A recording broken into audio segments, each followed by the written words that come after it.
Merci Madame la Vice-présidente, chers collègues. La loi Fallou, adoptée en 1850, autorise l'existence d'un enseignement privé majoritairement catholique à côté de l'instruction publique et laïque et pose la question de la mise en place d'un monopole étatique intégral sur l'enseignement au tournant du XIXe et du XXe siècle, à l'heure de la République, que je rappelle, à l'heure anticléricale.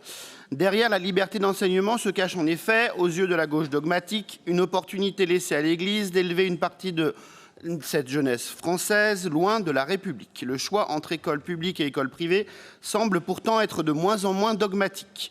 Les enquêtes d'opinion en attestent, le clivage traditionnel droite-gauche tend à s'estomper sur ce point. Le soutien que la région Auvergne-Rhône-Alpes accorde donc aux établissements privés du territoire demeure donc pleinement justifié, loin des récriminations nupésiennes, archaïques et dénuées de tout sens des responsabilités.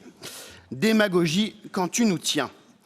Le modèle anglo-saxon, c'est celui de l'enseignement privé, avec des établissements qui recrutent une large fraction de personnel précaire, un poids plus important des normes locales à travers un projet d'établissement local, des régulations qui se font surtout par le marché. Voilà la vision caricaturale proposée par une pseudo-sociologue gauchiste dans le vide intersidéral d'un journal bien connu des zadistes, dont les trous d'air idéologiques sont légion et sans honneur.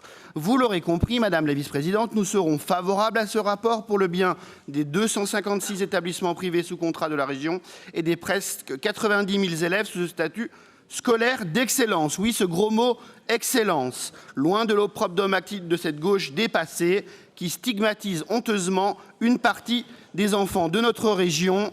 La gauche vilipende bien le privé en public, mais en privé, leurs enfants sont dedans. Merci beaucoup.